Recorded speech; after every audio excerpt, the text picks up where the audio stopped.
अशोक मारुतीराव शेलारकर हे basically mechanical engineer आहे. त्याच्यानंतर LLB LLM केलेलं आहे आणि शासकीय संत तुकाराम वसतिगृहाचा विद्यार्थी आहे. या ठिकाणी सध्या doctor Babasaheb Ambedkar technological university Maharashtra शासनाची आहे. त्या ठिकाणी गव्हर्नमेंटचा एक्झिक्युटिव्ह काउन्सिल मेंबर म्हणून काम पाहतोय आणि स्वतःची एक वकिली म्हणून बॉम्बे हायकोर्टामध्ये वकिली पण करतोय मी सध्या. आणि ह्या कार्यक्रमाच्या म्हणजे आज 16 तारखेला तपाडिया नाट्य मंदिरामध्ये महाराष्ट्रातील सर्व शासकीय समाज कल्याण खात्याच्या वसतिगृहाचे जे विद्यार्थी आहेत त्या विद्यार्थ्यांचा माजी विद्यार्थ्यांचा इथं सत्कार समारंभाचा कार्यक्रम करण्यात आला होता.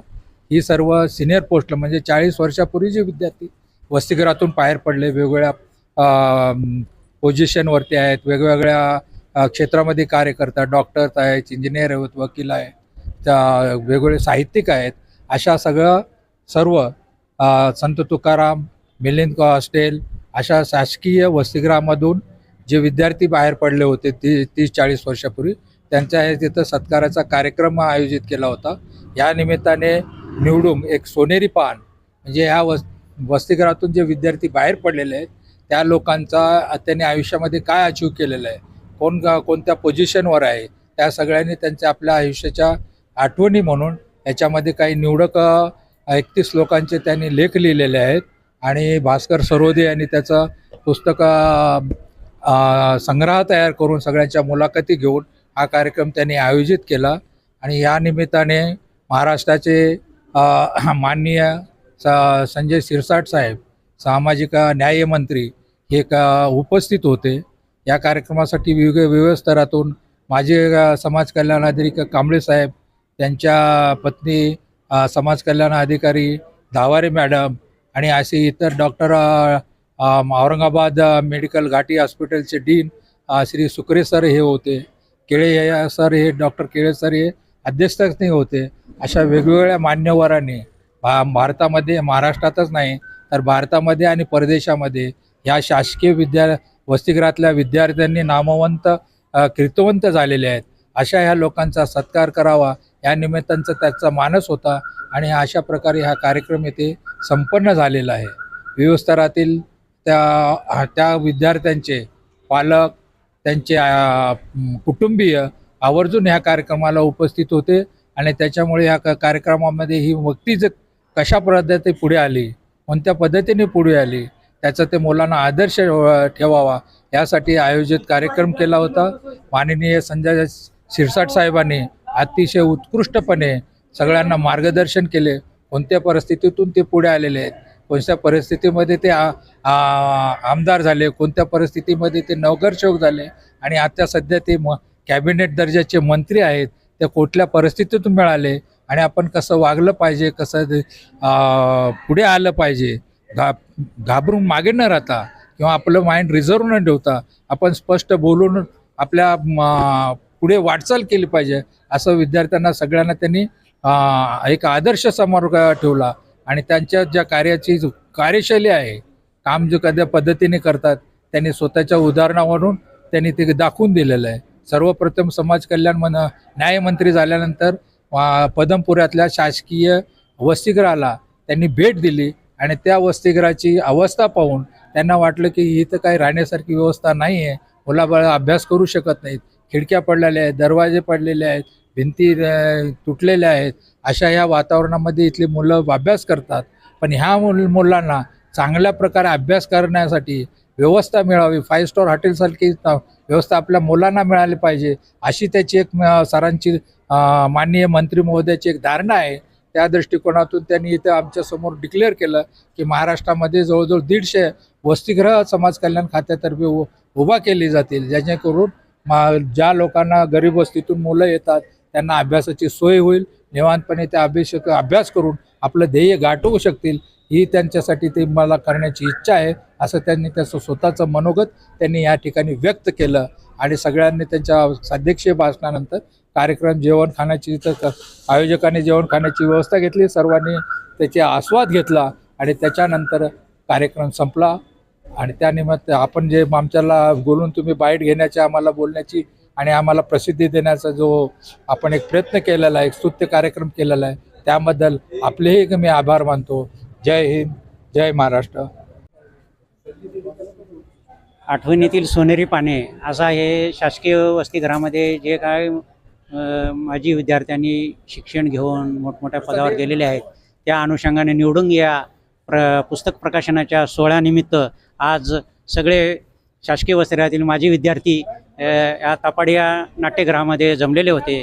त्या कार्यक्रमासाठी माननीय नामदार संजयजी शिरसाट साहेब, समाज कल्याण मंत्री महाराष्ट्र राज्य यांनी पण उपस्थिती दर्शवली आणि त्या अनुषंगाने त्यांनी आम्हाला मार्गदर्शन पण केलेलं आहे. परंतु हा जो प्रसंग आहे माजी विद्यार्थ्यांचा एकत्र गेट टुगेदर करण्याचा किंवा प्रसंग आहे, आणि ज्या काही त्यांच्या परिस्थितीनुसार जे काही त्रास भोगून ज्या शासकीय वसतिगृहामधल्या ज्या व्यवस्था घेऊन शिक्षण घेऊन आज महाराष्ट्रामध्ये सर्व स्तरावर सर्व खात्यामध्ये क्लास 1 क्लास 2 असे अधिकारी झालेले आहेत. आणि निव्वळ जे झालेले आहे ते अधिकारी तर ते फक्त ह्या संत तुकाराम वसतिगृहामध्ये प्रवेश घेऊन शिकल्यामुळेच, कारण घरची परिस्थिती अतिशय बिकटीची होती. माझं जर सांगायचं उदाहरण गेला तर माझे आईवडील हे निरक्षर होते, तरी पण मी नांदेड जिल्ह्यातून रावणगाववरून इथं मला माझे आमदार म्हणजे स्वर्गीय नागनाथराव रावणगावकर माझे आमदार, त्यांनी मला स्वतः इथं आणून शासकीय वसतिगृहामध्ये प्रवेश देऊन आणि देवगिरी कॉलेजला 12वी सायन्सला ॲडमिशन दिल्यामुळे आज मी ह्या प्रसंगाला मी इथं आज उपस्थित राहू शकलो. आणि मी पुंडलिक मैसाजी थोटवे, अधीक्षक अभियंता जलसंपदा विभागातून मी सेवानिवृत्त झालेला आहे. आणि निव्वळ ह्या शासकीय संत तुकाराममध्ये मला प्रवेश मिळाल्यामुळं तिथूनच माझं लाईफचं टर्नओव्हर जे म्हणतात लाईफचं तिथूनच टर्न झालेलं आहे. घरी जे काय मला जर नांदेडून यायचं होतं 14 रुपये तिकीट होतं, तरी पण माझ्याकडे ते पैसे नव्हते. पण कैलासवासी नागनाथराव रावणगावकर माझे आमदार यांनी मला इथं जे आणून ठेवून त्याच्यामुळेच मी आज तुमच्यासमोर उभा आहे. आणि शासकीय वसतिगृहामध्ये आल्यामुळंच मी जलसंपदामध्ये शासकीय सेवा करण्यासाठी अधीक्षक अभियंतापर्यंत मी पोहोचू शकलो, हे माझं मी भाग्य समजतो. आणि हे भाग्य जे लाभलेलं आहे ते त्या संत तुकाराम शासकीय वसतिगृहाच्या ह्याच्यातूनच. आणि मला जे अडीअडचणी यायच्या त्यावेळेस उल्लेखनीय एक नाव सांगू इच्छितो की तिथले पठाण म्हणून वार्डन होते, ते माझी खूप काळजी घ्यायचे, कारण माझी घरची परिस्थिती त्यांना माहिती झालेली होती. त्याच्यामुळं मला इतके ते काळजी घ्यायचे. आणि मी 11वी 12वी आणि इंजिनिअरिंगला फर्स्ट इयरला ॲडमिशन म्हणजे 3 वर्ष मी शासकीय संत तुकाराम वसतिगृहामध्ये होतो. त्याच्यानंतरसुद्धा त्यांनी मला ते अनऑफिशियली त्या पठाण सरांनी मला ती मदत केलेली आहे. स्टेशनरीची म्हणा कुठली म्हणा ते सांगू शकत नाही, पण ते त्यांनी मदत केलेली आहे. आणि त्या मदतीचं आज हे कार्यक्रमामुळं जे काही भाग्य लाभलेलं आहे ते सर्वांच्या याच्यामुळे झालेलं आहे. आणि असेच कार्यक्रम पुढे पण होत राहावे. शासकीय वसतिगृहामध्ये ज्या विद्यार्थ्यांना काहीच मिळत नाही, तिथं जर ॲडमिशन मिळालं आणि तिथं जर त्या विद्यार्थ्यांनी चिकाटीनं अभ्यास केला तर खूप काही ते जीवनामध्ये साध्य करू शकतात. हे आजच्या प्रसंगावरून आणि त्यांनी जे 31 लोकांचे जे लेख लिहिलेले आहेत निवडुंगामध्ये, ते अतिशय हालाकीच्या परिस्थिती म्हणून सगळ्यांनी परिस्थिती काढलेली आहेत असे ते लेख आहेत. त्याच्यामुळं श्री सवलत साहेबांचं यांचं पण आम्ही आभार मानतो. आणि निवडुंगाच्या प्रसंगानुसार आम्हाला जी इथं उपस्थित राहायची संधी दिली त्यामुळे मी त्यांचे धन्यवाद. मी भास्कर कान्होजी सरोदे, इंजिनियर आहे मी. आणि पत्रकारिता व्यवसायामध्ये गेल्या 20 वर्षापासून आहे. आम्ही शासकीय वसतिगृहाचे विद्यार्थी आहोत. शासकीय संत तुकाराम मिलिंद शासकीय वसतिगृह, डॉक्टर बाबासाहेब आंबेडकर शासकीय वसतिगृह, जिन्सी शासकीय वसतिगृह. महाराष्ट्र शासनाची ही शासकीय वसतिगृहाची जी योजना आहे अत्यंत उपयुक्त आणि फलदायी आहे. डॉक्टर बाबासाहेब आंबेडकर, राजश्री शाहू महाराज यांच्या संकल्पनेतून वसतिगृहाची योजना महाराष्ट्र शासनाने स्वीकारली आणि ती कार्यान्वित केली. त्याचे प्रतिबिंब समाजामध्ये दिसत आहे. आमचे जे विद्यार्थी आहेत शासन आणि प्रशासनामध्ये मोठ्या प्रमाणामध्ये आपलं कर्तव्य बजावत आहेत आणि याचा आम्हाला अभिमान वाटतो. हा निवडुंग आठवणींचे सोनेरी पान असाच हा 31 आमच्या माजी विद्यार्थ्यांच्या जीवन संघर्षावर आधारित हे पुस्तक आहे, हा ग्रंथ आहे. आणि महाराष्ट्रामध्ये असा ऐतिहासिक प्रयत्न सर्वप्रथम मी केलेला आहे आणि तो निश्चितच तो या महाराष्ट्राच्या साहित्य संस्कृतीमध्ये भर पाडेल असा मला विश्वास वाटतो. किती वर्षाचा संघर्ष सर आपला? आता बऱ्याच जणांचा 30 वर्षाचा संघर्ष आहे, कोणाचा 40 वर्षाचा, कोणाचा 50 वर्षाचा, असे यामध्ये निवडणुकामध्ये व्यक्तिरेखा साकारलेल्या आहेत. मग अनेक लोक असे आहेत की जे सचिव पदापर्यंत गेलेले आहेत. आता विजयकुमार गावित हे आमचे 4 वेळा मिनिस्टर राहिलेले आमचं वसतिगृहाचे विद्यार्थी आहेत. असे अनेक विद्यार्थी आहेत ज्यांनी आपल्या कार्यकर्तृत्वाचा ठसा या समाज मनावर उमटवलेला आहे. काय आनंद वाटतो सर आज तुम्हाला? आनंद याचा असा वाटतो की हे जे दुर्मिळ आणि दुर्लक्षित व्यक्तिमत्व आहेत ते समाजापुढं आणताना एक वेगळा आनंद वाटतो की ज्यांचं दुःख माझं आणि त्यांचं दुःख समदुःख आहे. मी सुद्धा त्याच वसतिगृहाचा विद्यार्थी.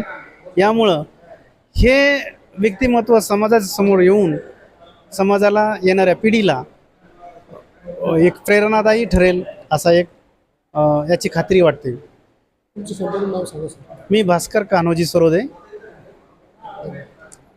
मी अण्णासाहेब बनसोडे. भास्कर सर आमचे वरिष्ठ विद्यार्थी आहेत वसतिगृहातले.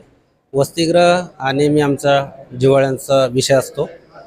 आज इथे बरेचशी माजी विद्यार्थी आलेले आहेत, पण असे बरेचसे विद्यार्थी आहेत की जे आज इथे येऊ शकले नाहीत, पण त्यांच्या भावना आणि त्यांच्या जाणीवा या कार्यक्रमाशी निश्चितच जुळलेल्या असतात. जिथूनही ते ऐकतील हा कार्यक्रम त्यावेळेस निश्चितच त्यांच्या आठवणींना उजाळा मिळेल. त्यांच्या आठवणीच्या सोनेरी पानं पुन्हा ते चाळवले जातील आणि त्यांना पुन्हा आपल्या मित्रांशी जुळण्यासाठी यातून प्रेरणा मिळेल. आणि हे निवडून जे पुस्तक आहे याच्या मार्फत आपल्याच वसतिगृहातल्या मुलांनी कशी कर्तबगारी प्रतिकूल परिस्थितीमध्ये असतानाही कशी कर्तबगारी निभावलेली आहे आणि हे करत असतानाही आपल्या सामाजिक भावनेतून जाणीवेतून त्यांनी आपले कार्याचा ठसा समाजामध्ये उमटवलेला आहे. याचा सर्वात जास्त आनंद होतो. यामुळे मी भास्कर सरांना अभिनंदन याचं करतो आणि सर्व आमच्या विद्यार्थ्यांचे, सर्व जुन्या विद्यार्थ्यांचे, सर्वांचे पुनश्च आभार व्यक्त करतो. धन्यवाद. मी मधुकर ज्ञानोबा सूर्यवंशी.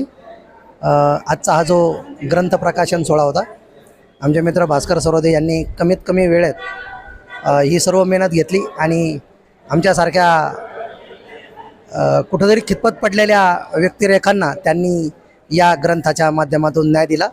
हे वाचून खूप बरं वाटलं. काय आनंद वाटतो सर तुम्हाला आज? वेगवेगळे मित्र बऱ्याच वर्षांनी भेटले, याच्यासारखा दुसरा आनंद नाही. जे की कुठल्याच माध्यमातून आमची भेट होत नव्हती, परंतु ती आज या प्रकाशन सोहळ्याच्या निमित्ताने अनेक मित्रांची खूप वर्षापासून भेट झाली. खूप आनंद वाटला. धन्यवाद.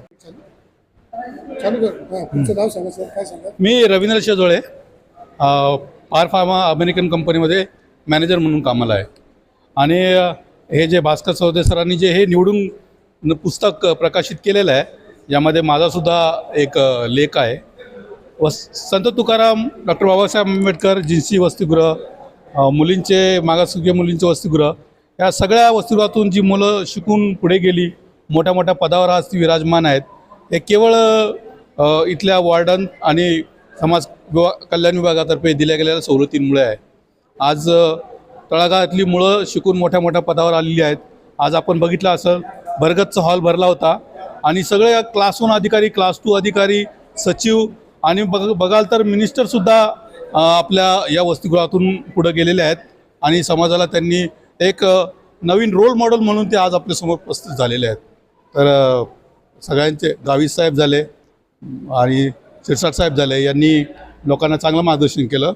तर आपल्या चॅनलच्या मार्फत मी त्यांचं धन्यवाद अदा करतो. पुस्तकाच्या माध्यमातून थोडं पुस्तकाची माहिती द्या. हे जे निवडून पुस्तक आहे हे भास्कर सरोदे साहेबांनी वसतिगृहातील विद्यार्थ्यांना, म्हणजे 87 पासून तर आजतागायत जे विद्यार्थी त्यांच्या संपर्कात आहेत त्यांच्या जीवनाचा संघर्ष त्यांना लिहायला लावला आणि त्यांनी लिहिलेल्या जीवन संघर्षातला प्रमुख भाग त्यांनी एकत्र करून याच्यामध्ये 31 व्यक्तिरेखा आहेत की जे आंतरराष्ट्रीय दर्जावरती पण गेलेले आहेत. सत्यजित सोमवंशी नावाचा मुलगा जो अजिंठ्याच्या गावातून निघाला आणि USA अमेरिकेतल्या हेल्थ केअर डिपार्टमेंटचं हेड आहे. अशा लोकांचं जीवनचरित्र या पुस्तकात आपल्याला वाचायला मिळेल. मोठे मोठे IAS अधिकारी, IPS अधिकारी यांचं याच्यामध्ये, इवन गावित साहेबांचं सुद्धा जीवन संघर्ष, जे की 4 वेळा आमदार राहिलेले आहेत, ते आपल्याला या पुस्तकात वाचायला मिळेल. तर खूप